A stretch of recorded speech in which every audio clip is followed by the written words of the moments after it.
posisinya itu ya, sosok itu keluar dari kamar mandi, ya diem dengan diem gini.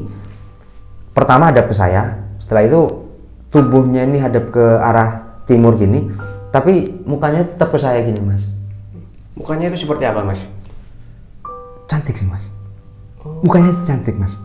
Jadi cuman yang aku lihat itu nggak ada raut muka yang gembira atau seneng atau gimana, nggak. Sedih berarti? Yang aku lihat malah posisinya dia sedih. Assalamualaikum warahmatullahi wabarakatuh, Sobat Kembara Sunyi dimanapun teman-teman berada. Kali ini masih bersama saya Idris Firmansyah dalam segmen Berbincang dengan Narasumber. Kali ini alhamdulillah saya sudah berada di kota Probolinggo. Pada saat momen lebaran ini alhamdulillah juga saya bisa bersilaturahmi dengan Sobat Kembara yang ada di Probolinggo. Pada kesempatan kali ini saya menemui Sobat Kembara yang ada di Probolinggo yang bernama Mas Uyung, di mana Mas Uyung ini akan menceritakan pengalamannya semasa waktu dia kuliah, di mana Mas Uyung ini memutuskan untuk mengontrak sebuah rumah tua yang ada di kota Probolinggo. Dan di rumah tua tersebut Mas Uyung dan teman-teman ini sering mengalami keganjilan mulai dari penampakan sosok wanita sampai adanya ular di salah satu kamar kontrakan Mas Uyung tersebut. Bagaimanakah pengalaman yang Mas Uyung akan ceritakan? Jangan kemana-mana, tetap saksikan Kembara Sunyi.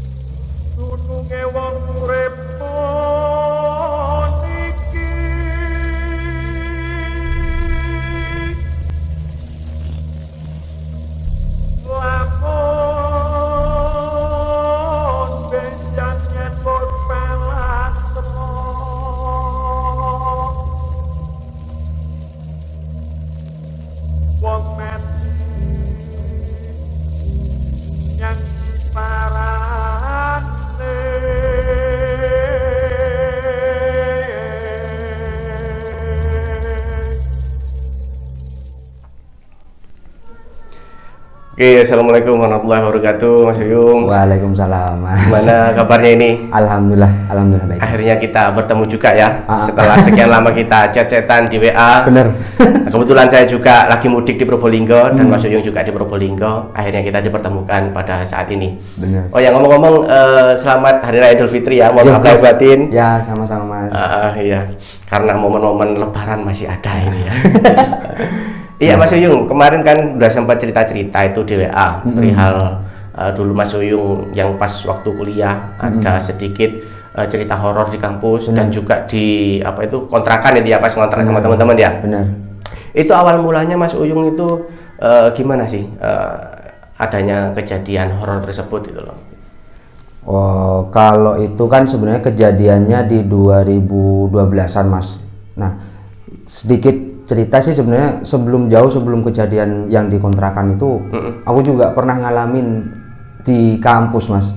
Nah nanti ada hubungannya dengan yang dikontrakan ini. Oh gitu ya. Kampusnya ya di Probolinggo juga? Iya benar, di Probolinggo juga gitu.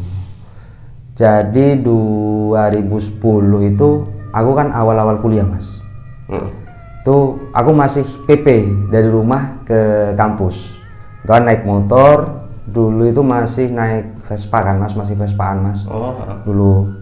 Jadi kan lumayan boros tuh kan. Nah akhirnya biasa aku kalau dari kampus itu, dari rumah ke kampus itu 45 menitan itu akhirnya sering pulang malam karena kan budaya ngopi kan mas. Jadi sering di kampus dulu cari wifi, dulu masih belum ada Android kan mas. Sekarang cari wifi di kampus, jadi sering pulang malam. Memang dari kampus sering tidur di kampus, di base camp biasa ya kan. Ikut organisasi juga berarti? Iya. Oh ya, mantap. Bener, pernah ikut organisasi di kampus. Akhirnya di 2011-an mas, di 2011-an aku itu dulu pernah ada kejadian di mana aku pengen jalan-jalan malam di kampus. Jadi pengen jalan-jalan keliling kampus, tiap kelas tuh pengen dimasukin sama temenku ini. Mas Uyung ini masuk pagi apa malam? Sore mas aku. Oh sore ya? Kebetulan sore. Berarti sampai malam? Jam 4 sampai jam 8 malam. Oh. Nah biasanya jam 8 malam ke atas kan kampus mulai sepi sudah mas. Nah itu aku biasanya bawa laptop kan biasanya. Aku minta izin sama satpam, Pak, aku tak bermalam dulu di sini. Nah jadi sekalian ngisi waktu, aku coba buat jalan-jalan kan mas di kampus itu mas. Coba jalan-jalan, akhirnya ada temenku Bahrun yang kebetulan nemenin aku dulu mas. Akhirnya aku datang ke salah satu gedung hukum di kampusku itu. Kebetulan posisinya tuh paling belakang gedungnya itu. Akhirnya aku coba main-main ke sana, aku masuk ke satu ruangan atau satu kelas gitu mas. Awal sih nggak ngerasain apa-apa mas, cuman pas waktu diem bentar di kelas itu tiba-tiba kursi itu di belakang saya itu kayak ditarik gitu loh mas. Jadi kan bunyinya kursinya itu kan kursi ini mas, kursi kayu. Nah kan banter tuh mas bunyinya mas kalau dalam satu ruangan kan, kuak langsung gitu mas. Geser sendiri berarti? Iya langsung kegeser, dan gesernya itu enggak pelan, krek, enggak, langsung kuak langsung gitu. Akhirnya ya gimana, kita langsung kabur pas waktu itu. Nah akhirnya selang beberapa hari itu ada kabar buruk, di mana ada salah satu teman kelasku itu yang meninggal kecelakaan cewek mas. Kebetulan cewek. Pas waktu meninggal itu dia nggak langsung meninggal sih mas, masih sakit lah, masih dirawat lah mas. Akhirnya pas waktu itu dia dirawat, kalau inget cerita itu mas, keinget anaknya, keinget gimana aku pas waktu datang ke rumahnya gitu loh mas. Jadi pas waktu itu aku datang ke rumahnya pas waktu dia meninggal. Sebenarnya kejadiannya lucu campur sedih sih mas. Lucunya itu kebetulan pas waktu aku nyampe di rumahnya itu ada 2 ambulan. Dan di sini rumah temanku yang meninggal, di sini itu rumah budenya. Kebetulan meninggalnya itu barengan mas. Barengan. Akhirnya aku kan nggak tahu. Jadi ada ambulan 2. Aku dari arah timur baru nyampe ke motor, pikirku di ambulan itu ya temanku ini yang meninggal almarhumah. Jadi aku langsung masuk, aku langsung bantu-bantu buat ngangkatin jenazah kan mas. Tiba-tiba saudaranya bilang, mas teman, ya Pak, itu jenazahnya bukan yang ini mas, tapi yang di sana katanya kan. Walah innalillah pikirku. Jadi aku coba buat ke yang ini, yang satunya itu mas, jenazah yang satunya. Hanya aku bantu-bantu buat ngeluarin, buat bantu masukin ke dalam rumah. Pulang dari situ selang beberapa hari ini kuliah kan mas, sudah mulai kuliah lagi. Malam aku itu kebiasaan memang pulang malam dari kampus itu mas, kebiasaan itu. Aku pulang malam dari kampus, aku duduk di pos satpam. Nah kebetulan dari pos satpam ini posisinya aku tuh bisa langsung melihat ke tangga salah satu ruangan kelasku mas. Ruangan kelasku kan ada tangganya, itu kelihatan kan mas dari pos satpam ini. Aku ngelihat ada satu cewek pakai kerudung, pakai tas kecil gitu mas. Dia tuh turun mas, turun biasa gitu loh. Tapi pas waktu aku tunggu-tunggu, kok nggak ada orang turun. Akhirnya aku tanya ke Pak Satpam, Pak, barusan ada orang cewek turun, tapi kok nggak ada kesini ya? Wes mas, wes biasa kok mas kayak gitu mas. Jadi dalam 1 bulan itu ada 2 anak meninggal memang mas. Cewek semua. Kebetulan cewek semua dan meninggalnya itu kecelakaan semua. Tuh. Akhirnya aku ngeliat aku dengar langsung dari ceritanya Pak Satpam ini, memang sering dia diliatin, istilahnya mungkin mereka pamit mas, karena sebelum detik-detik kematiannya kan mereka di sini mas, aktif di sini. Mungkin mereka juga pamit ke kita, dan juga mungkin mereka juga kangen atau ya apalah, atau mungkin mereka juga minta disambung doa kayak gitu mas. Betul. Akhirnya ya wes lah mas, selang kejadian itu kok bolak-balik dari rumah ke kampus nih rasanya capek gitu loh mas. Aku pamit ke orang tua, aku pamit buat bu, Uyung tak kontrak bu ya, tak netap di kontrakan. Ya wes gak apa-apa ya, sudah dapat restu dari orang tua. Aku sama teman-temanku kan kebetulan aku tadi itu mas aktif di organisasi. Aku sama teman-temanku berusaha buat nyari kontrakan. Akhirnya 3 hari kita nyari-nyari dapat dengan harga 2 juta. Pas 2 juta mas. Tuh kalau untuk posisi di tahun 2012an ke atas mas, 2 juta itu untuk ukuran rumah dengan kapasitas kamar 9 kamar mas. Itu sudah lumayan murah sekali loh mas. Pasarannya waktu itu berapa juta kira-kira? Temenku itu ada yang ngontrak cuma 3 kamar dalam satu rumah, itu 3,5 sampai 4 jutaan gitu loh mas. Itu cuma 3 kamar, sedangkan rumah kontrakanku ini ada sekitaran 9 kamar. Wih, besar juga berarti ya? Besar mas, besar rumahnya itu. Dan kebetulan kita kagetnya itu pas waktu kita cross check ke lokasi, ternyata rumah tua. Rumah tua, wah perasaanku sudah mulai ndak enak.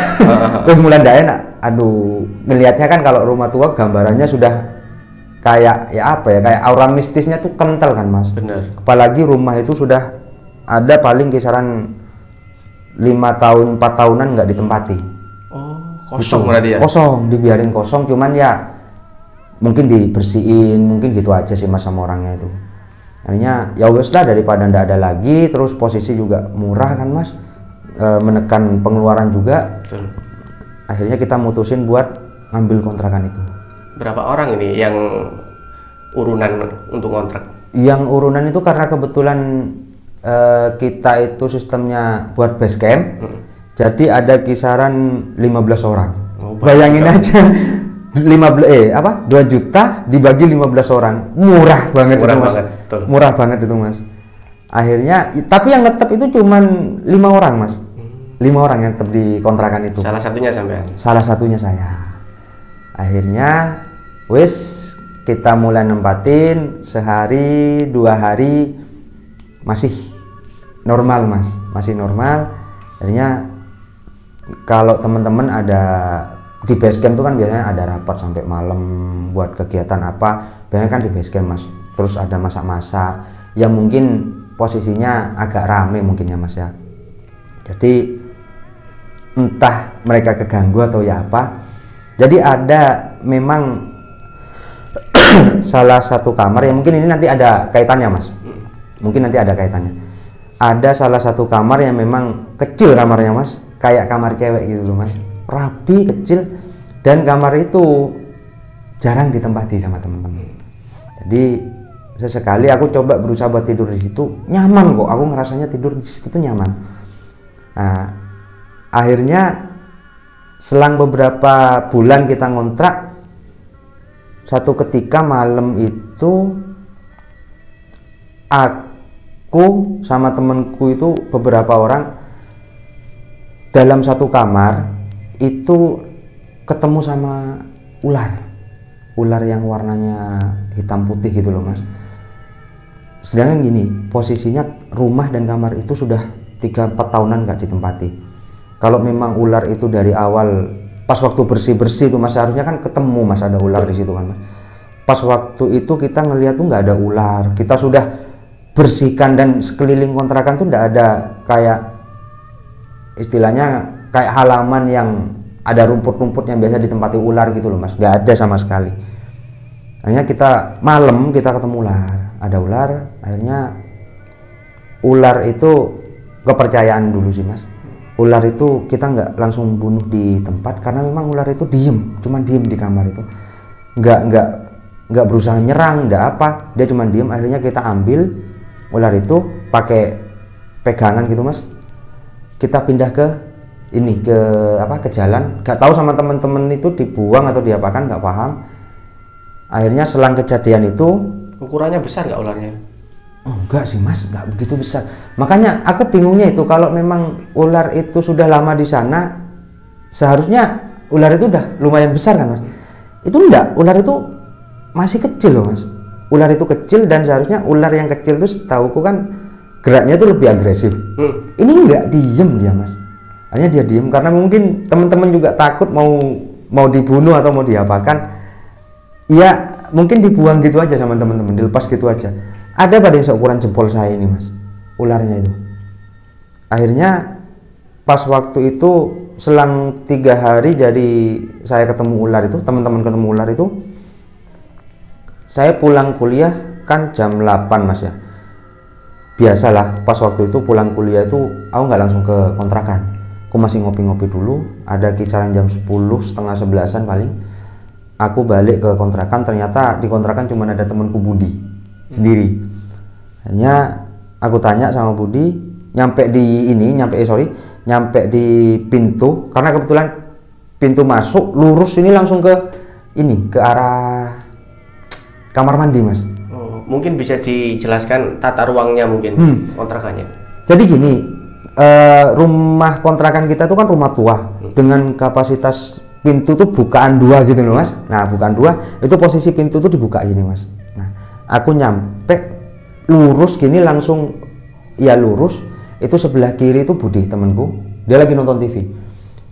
Lurus dari pintu masuk itu langsung kelihatan pintunya kamar mandi. Nah, sebelum ke kamar mandi ini mas, di sebelah kanan ini ada pintu salah satu kamar. Aku tadi lupa jelasin, kalau dalam 9 kamar yang dikontrakan ini ada satu kamar yang memang tidak boleh ditempati, tidak boleh dibuka, dan juga pokoknya jangan sampai ada yang musik di kamar ini, karena alasannya ini kamar gudang, masih banyak perabotan rumah yang ada di sini, alasannya segitu. Dan posisi kamar itu dikunci, kuncinya dibawa sama orangnya. Tempatnya di sebelah mana itu? Jadi sebelah kiri ini Budi, ruang TV, sebelah kanan ini kamar terakhir, sebelah kanan ini, terus lepas dari kamar ini sudah dapur dan juga kamar mandi ini langsung mas. Jadi dekat. Jadi dari kamar ini, dari pintu kamar ini ke dapur ini langsung 1 langkah itu sudah nyampe mas. Itu. Jadi otomatis aku yang posisi di pintu utama, pas waktu baru mau masuk itu kan kelihatan los kan mas ke belakang. Ada anak yang keluar, aku jelas banget kelihatan. Ada satu anak yang keluar dengan posisi ndak pakai baju, dia cuma pakai celana panjang levis. Posisinya, gesturnya, cara jalannya itu sama kayak temanku, sama kayak kakak seniorku. Jadi loh, ngapain mas ini keluar dari kamar ini? Wong dari awal sudah dipesenin ndak boleh ada yang masuk, ndak boleh ada yang main di kamar ini. Hanya aku masuk, aku tanya sama temanku, sama Budi ini mas, kebetulan kan dia sendiri. Bud, ini mas ini kenapa keluar dari gudang ini? Kan dari awal gudang ini tidak boleh ada yang nempati, tidak boleh dibuka, tidak boleh ada yang masuk. Mana? Orang nggak ada orang dari tadi kok. Aku tuh dari pulang kuliah jam 8 sampai sekarang kamu datang, nggak ada orang masuk, nggak ada orang. Loh, barusan siapa yang keluar dari kamar ini terus ke dapur? Dan posisinya itu langsung ke kanan gitu mas, ke kanan itu langsung ke arah keluar lewat pintu dapur. Nah, akhirnya aku sama Budi di sana saling, siapa lah nggak ada orang kok, saling engkel-engkelan gitu loh. Siapa lah nggak ada orang kok. Akhirnya udahlah kita lupain itu. Setelah kita berusaha buat lupain itu, ya biasalah mas, kalau kontrakan cowok itu kan biasanya agak kotor. Agak kotor.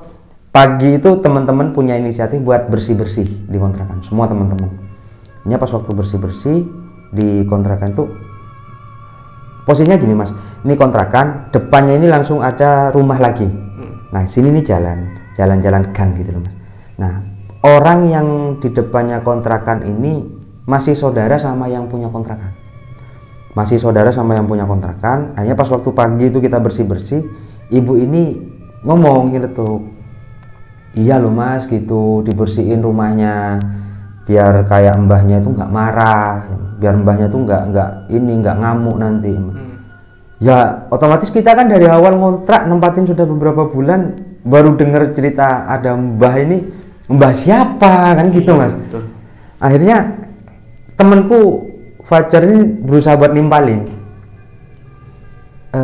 mbah siapa ya bu ya, soalnya Uyung ini tadi malam diliatin sama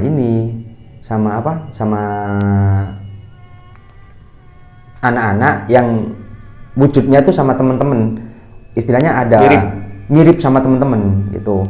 Hanya ibu itu cerita kalau rumah ini memang ada penghuninya, dan juga penghuninya itu mbah-mbah yang ibu ini juga tahu gitu loh mas, dan masih ada ikatan saudara sama ibu-ibu ini gitu. Akhirnya selang beberapa hari, pas waktu aku berdua di kontrakan itu, satu ketika aku nonton TV, nonton bola. Budi itu seneng banget dia nonton bola. Aku nonton bola bareng Budi ini berdua. Posisi aku lagi tidur gini loh mas, sambil main nyobek-nyobek bekas makanan itu loh mas, bungkus makanan. Nah, Budi ini serius nonton bola, nggak pakai baju, cuman pakai sarung gitu loh. Budi ini serius nonton bola. Akhirnya posisi pandanganku nih pas ke kamar mandi. Akhirnya pas waktu itu seketika pikiranku memang lagi kosong sih mas, memang lagi kosong pikiranku. Aku ngelihat ada cewek yang posisinya keluar dari kamar mandi. Itu nyata mas, cewek. Jadi posisi kamar mandi itu kita paling belakang ini, ruangan paling belakang ini kamar mandi sudah mas. Jadi kamar mandi pintu itu ada dua kan mas, sini kamar mandi, sini nih toilet buat buang air besar atau buang air kecil biar nggak antri kan gitu kan mas. Jadi dari kamar mandi ini, kalau mau keluar dari kamar mandi ini, kalau manusia biasa itu seharusnya ada undaan gini loh mas, jadi kelihatan tangga kecil itu. Ada tangga kecil.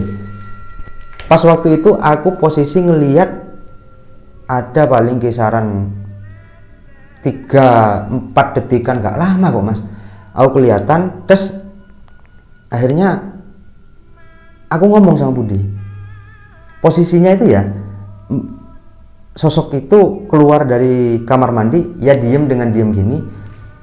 Pertama hadap ke saya, setelah itu tubuhnya ini hadap ke arah timur gini, tapi mukanya tetap ke saya gini mas.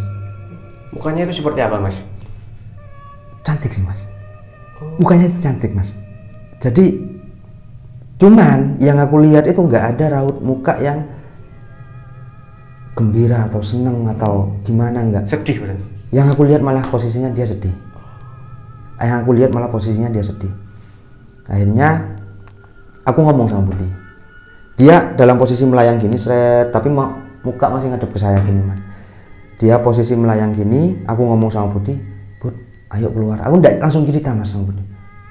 Ternyata Budi ini dia ngerasa. Kenapa? Kamu ngelihat apa barusan? Katanya Budi kan. Wes Bud, ayo keluar, ayo nyusul teman-teman, ayo ngopi. Pikirku kan dalam satu kontrakan ini cuman saya berdua sama Budi, biar nggak langsung kabur gitu lah kan. Biar ngambil baju dulu, ngambil apa dulu, karena posisi kita kan nggak pakai baju. Akhirnya Budi itu keluar karena memang dia ngerasa dia ke dapur. Orangnya Budi ini lumayan, yang aku tahu sih lumayan berani mas, dengan makhluk-makhluk seperti itu lumayan berani dia. Akhirnya Budi ini keluar ke dapur dan ngeliat gini, masuk dari pintu dapur itu toleh kanan kiri. Akhirnya dia langsung ngambil sandal, dia ngambil baju, nggak dipakai baju, nggak, dia ngambil baju diselendangin gini, TV dimatikan, langsung wes Jack, ayo balik katanya kan. Wes ayo balik. Loh kenapa, kata pikir kan. Wes ya ayo balik, kamu kelihatan tak, wes ya ayo keluar dulu. Akhirnya kita keluar dari kontrakan, nyampe luar itu Budi ngomong langsung, wih hawanya kok gak enak ya. Dia posisi ndak diliatin mas, dia cuma ngerasakan hawanya tuh ndak enak. Akhirnya wes saya nyusul ke teman-teman, pulang dari tempat ngopi tuh paling kisaran jam 2-an mas, jam 2 jam 3. Aku pulang dari tempat ngopi. Akhirnya sampai tempat ngopi itu, aku sebelum pulang itu aku cerita emang sama teman-teman, aku bukannya ya apa, aku nyusul ke sini, aku barusan itu diliatin sama sosok ini, sosok perempuan kayak gini. Loh mosok, katanya teman-teman kan. Iya, aku liatin sosok kayak gini, katanya kan, kataku kan. Akhirnya wes kita balik ke kontrakan. Akhirnya pagi harinya setelah subuh kita kan biasa sudah mulai bersih-bersih setiap kan Mas, kontrakan kan Mas. Pagi itu ibu-ibu tuh yang depan rumah itu ngomong, rajine ngomong gitu ibu, lupa aku, ibu-ibu tuh ngomong gitu. Kebetulan dia punya anak 3 cewek semua Mas.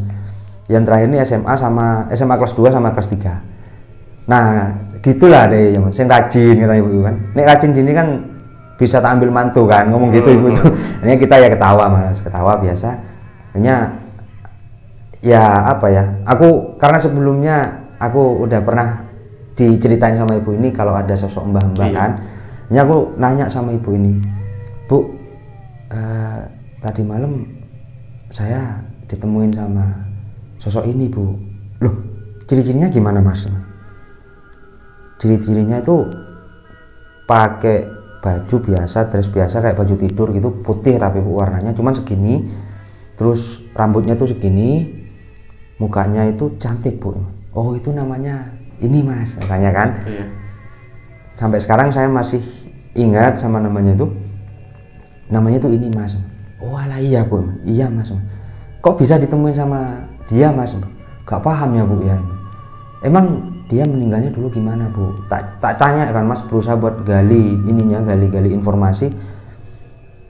Aku nyoba buat nanya sama ibu itu, akhirnya ibu itu jelasin, Mbak ini meninggal dulu di tahun 70-an. Dia meninggal di tahun 70-an pas waktu pulang sekolah. Jadi posisi Mbak ini sosok itu dulu selama masa hidup dia itu menempati di salah satu asrama di sekolahnya Mas. Nah pas hari H dia itu kebetulan lagi ulang tahun kan. Nah akhirnya dia mau pulang ke rumahnya. Kalau Mas Idris ngerti, mungkin di depannya bank di ini rel barat, terus itu kan baratnya kan ada bank. Itu kan selatan jalan ada terminal lama itu Mas. Nah Mbak itu selama masih hidup dia dari arah barat gini mau ke timur. Jadi dia kan dulu masih aktif parkiran bis itu kan Mas, terminal bis itu kan. Dia tuh dipanggil, ada yang manggil temennya. Hei, pas waktu dia noleh gini, seketika dia langsung nabrak pojokan bis itu Mas. Tuh, dia langsung nabrak pojokan bis. Oleng. Apa dia? Iya. Kalau dianya langsung meninggal di tempat. Oh langsung meninggal di tempat Mas. Iya. Dia langsung meninggal di tempat. Katanya sih posisinya daerah sini ini entah kena lindes atau kena apa, pokoknya luka Mas besar sih. Dari sininya. Akhirnya posisi pas waktu aku dengar cerita itu, ibu itu jelasin dulu pas waktu dia meninggal dia dimandikan di sini terus kamar yang dipakai buat ngafanin dia itu kamarnya sebelah sini. Ada kebetulan kamar itu 1, 2. Nah kamar yang kedua yang tadi saya coba buat tidur. Nah kamar itu memang kamar itu ini hubungannya sama yang tadi. Kamar itu dulu awal-awal saya ngontrak itu pernah nempatin kamar ini. Apa ya Mas ya? Kalau Mas Idris pernah ngerasa kayak ada gempa gitu Mas, Mas ya? Kan kamarnya itu kecil, bukan kamarnya sih, tempat tidurnya itu kecil. Dan kebetulan tuh dari kayu gitu loh Mas. Posisi ini kamar ini aku kayak ke tempat tidur ini kayak digoyang gitu loh Mas. Iya, kayak digoyang-goyang gitu loh Mas. Akhirnya aku pikir alah gangguan biasa lah, tak pikir gitu. Ternyata pas waktu aku dapat cerita itu dari ibu, oh ternyata riwayat tempat tidur ini seperti ini toh. Mulai dari itu aku nggak pernah tidur di sana lagi sudah Mas. Mulai dari itu aku nggak pernah tidur di sana lagi. Akhirnya panjang lebar aku cerita sama ibu soal riwayat kontrakan ini apa. Ternyata sebelum kita ngontrak itu 3 tahun yang lalu, kisaran 3 tahun 4 tahun yang lalu, rumah itu ditempati sama anak-anak perempuan. Oh, dikontrak anak perempuan juga? Bukan sistemnya, bukan dikontrak sih Mas, dikoskan. Oh kos, oh iya. Kos, jadi bayarnya bulanan. Dan cerita dari warga sekitar juga, ternyata rumah ini dulu sama anak-anak perempuan ini sering dibuat bawa temen cowoknya. Oh, tuh. Iya. Akhirnya nggak lama mereka selalu dapat teror dari mbah-mbah sosok iya sosok penghuni rumah itu mas gitu. Akhirnya di situ aku pribadi ngambil kesimpulan ya mau dimanapun mau kapanpun yang namanya sopan santun tata krama itu nggak harus katanya sih kalau di gunung harus jaga sikap ini dan itu, jangan mesum di gunung, jangan minum di gunung. Sebenarnya sih itu berlaku untuk semua tempat sih mas kalau menurutku mas. Karena kan hidup kita tuh berdampingan sama mereka. Yang namanya kalau tempat kita kan anggapannya sebagai tamu mas, ke tempat itu kita sebagai pendatang. Kalau kita tidak memperlakukan tempat tuan rumah itu sebagaimana selayaknya, ya otomatis tuan rumah nggak salah dong kalau mereka marah kan gitu sih mas. Mungkin sih itu sih mas kalau sedikit ceritaku soal mulai sejak aku kuliah sampai ngontrak dan digangguin itu mas. Jadi terakhir anak-anak perempuan ini bertahan cuman kisaran 3 bulan maksimal 7 bulan apa gitu mas. Terakhir yang sampai kosong itu 7 bulan kalau nggak keliru, karena setiap malam mereka selalu digangguin akibat ya mungkin karena sering dijadikan tempat itu mas. Jadi terakhir Mas Uyung ngontrak di sana itu tahun berapa? Sampai 2013an. Oh, itu sudah lulus kuliah belum ya? Belum mas, masih belum. Berarti memutuskan untuk menghentikan ngontrak di situ karena kejadian itu atau karena faktor lain? Enggak sih, karena memang kalau keputusannya itu buat keluar dari kontrakan itu karena memang masa kontraknya sudah habis dan kita sudah mungkin karena setiap kali saya pribadi sudah sering gesekan atau sering diliatin, sering dengar, sering diganggu kayak gitu, di kontrakan itu sudah mulai nyaman saya sih mas. Cuman habisnya tuh gara-gara ya itu nggak bisa diperpanjang itu mas kontrakannya. Tuh, iya. Akhirnya kita mutusin buat keluar dari kontrakan itu buat nyari kontrakan lain gitu. Ya mungkin banyak sekali ya hikmah atau pelajaran yang bisa diambil dari cerita Mas Uyung tadi. Dan salah satunya ketika kita ada di suatu tempat, layaknya kita sebagai seorang tamu kita harus bisa menjaga etika ya. Benar mas. Apalagi yang berhubungan dengan yang tadi disampaikan Mas Uyung, ketika ada seorang cewek mengajak teman cowoknya masuk dalam tanda kutip belum ada ikatan pernikahan seperti itu kan juga istilahnya banyak mudorotnya gitu mas ya. Benar mas. Maka kita juga harus bisa menjaga sikap di situ mas ya. Benar. Mungkin itu juga menjadi faktor kenapa penghuni rumah itu tidak suka. Nah mungkin itu karena yang saya tahu juga mas, jin itu kan ada yang jin muslim, ada yang jin kafir juga gitu. Mungkin itu salah satu jin muslim yang ada di rumah tersebut yang tidak suka teman-teman itu mungkin ya. Benar. Itu. Dan yang saya dengar itu sedikit dulu selama masa hidup mbah yang penghuni kontrakan ini bisa dikategorikan sebagai ulama, katanya sih gitu. Katanya sih gitu, sebagai ulama di daerah situ gitu mas.